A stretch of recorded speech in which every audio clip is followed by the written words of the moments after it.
Assalamu alaikum everyone. We are back with another lecture in the series of embedded systems. Today we will learn about the things that are necessary while designing an embedded system. We will learn about some key features of embedded systems first. For small and simple applications, the algorithm is also simple and easy.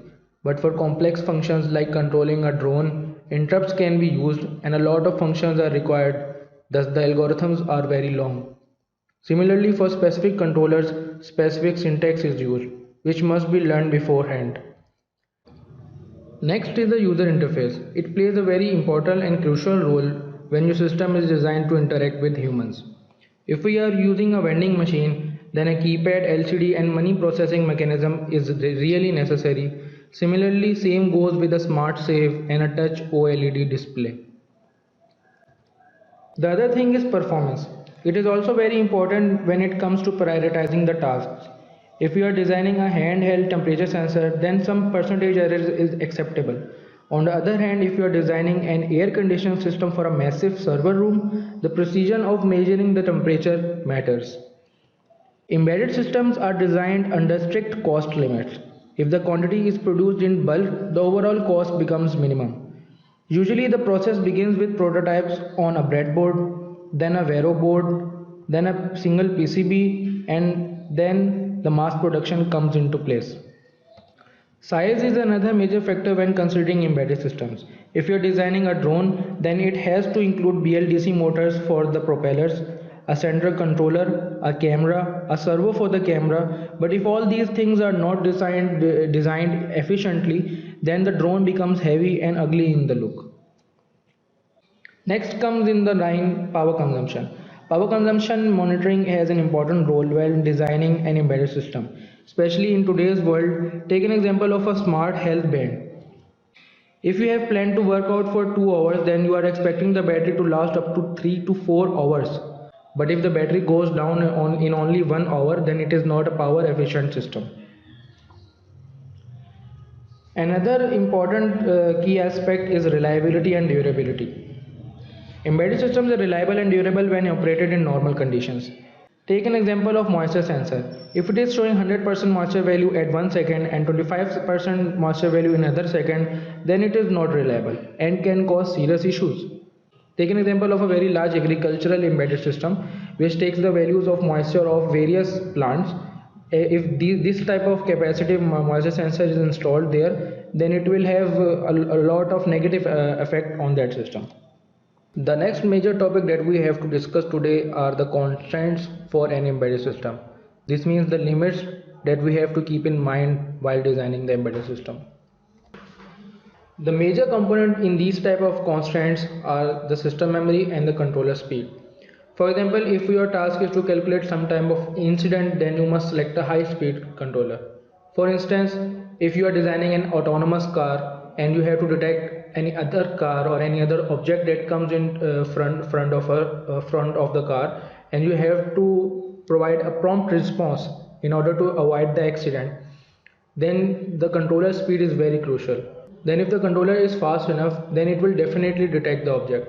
Side by side, if the algorithm you are implementing takes a lot of space, then you have to select a controller with ample memory. There are other different constraints that we have to keep in mind, but these two important demonstration of these two important components are provided here in this table.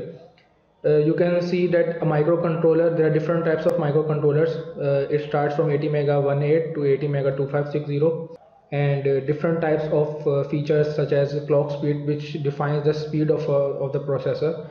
It is the maximum for 80 mega 1284 and minimum for 80 mega 18 and 80 mega 328. The other factor is digital pins, but the main factor that we have to keep in mind is the SRAM, flash and EEPROM. These three components are of memory, because if we are programming a controller, we have to keep the space of the controller in mind. For example, if we are designing a code that is greater than the flash memory, then we will not be able to upload that code in the controller.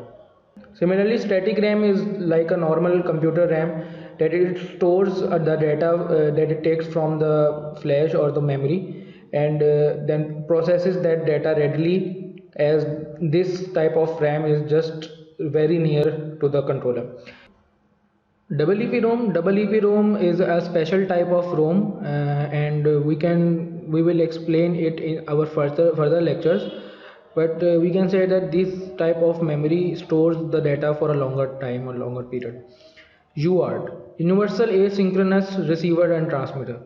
These are common pins. We can also hear it as the pins of TX and RX. These pins are for serial transmission between different types of devices or different types of controllers, sensors and controllers. Only in 80 mega series that we have shown here, only 80 mega 2560 and 80 mega 1284 have more than one UART pins.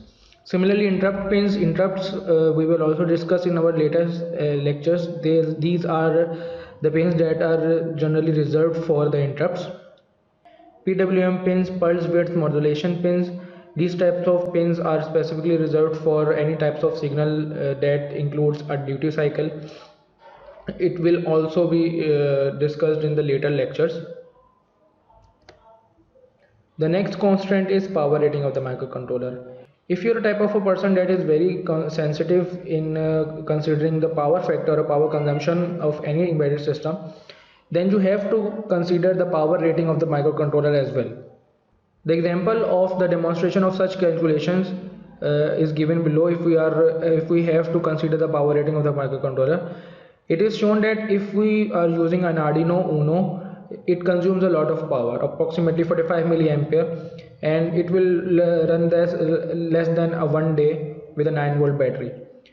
If side by side we are using an Arduino Pro Mini with a simple modification of power down sleep, we can use this controller with a 9 volts battery for up to 4 years. That is a very long time. So this was all for today's lecture, guys. In today's lecture we discussed a lot regarding the constraints of an embedded systems and their key features. In the next lecture we are hoping to give you guys some introduction and the basic knowledge of the components of the system. These include the analog, the digital and the converters also. And we will also discuss the real-time systems and standalone systems, and also with regard to the scale of the system, that is small, medium and large. Thank you for watching the video. See you in the next lecture.